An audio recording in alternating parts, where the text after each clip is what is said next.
Studio भितरे news पढ़ुले news Anchor हेले हठात कौन है न्यूज पढ़ु पढ़ु केमिति सेंसलेस हो गले आंकर आखि भी खोलु नाहंती किछि कहू भी नाहंती।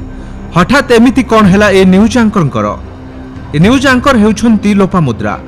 दूरदर्शन बंगला न्यूज पढ़ुले हठात एक खबर पढ़ी चेताशून्य हो गले लोपामुद्रा। कौन थिला से खबर? 18 तारीख समय सकाळ 9टा स्टूडियो भितरे संवाद पढ़ुले लोपामुद्रा। आउ संवाद पाठ बेले स्टूडियो रे मूर्छा होईगले आंकर। अत्यधिक गरम सह गुळुगुळी जुगु लोपामुद्रांकर रक्तचाप कमी जाइतिला, जहा फଳରେ से न्यूज पढ़िबा समय रे बेहोश हो जाइतिले। घटना घटिबा परे स्टूडियो रे उपस्थित थिबा सहयोगी लोपामुद्रांक मुहरे पानी देबा सह तांको आनुषंगिक चिकित्सा सुविधा जोगाइतिले। फेसबुक रे एक वीडियो पोस्ट करी लोपामुद्रा कहते जे रक्तचाप ह्रास पाइबारु न्यूज प्रसारण बेले से अचेत हो जाइतिले।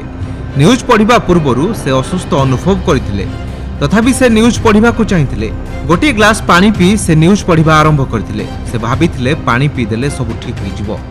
न्यूज प्रसारण एक प्रकार एमिति थिला जे मझिरे से आउ पानी पी पारि नथिले, आ निजको हाइड्रेट रखिबार सुजोग पाइ नथिले। फलरे समय गड़ी चलिबा सहित से अधिक असुस्थ अनुभव करथिले। आ जेतेबेले से अत्याधुनिक खरा संपर्कित खबर परिवेषण करुले तांको आखि बंद हो जाइतिला। आ हठात चेयर उपरु तळकु खसी चेताशून्य होई पड़िथिले। Bureau report, Kalinga today live.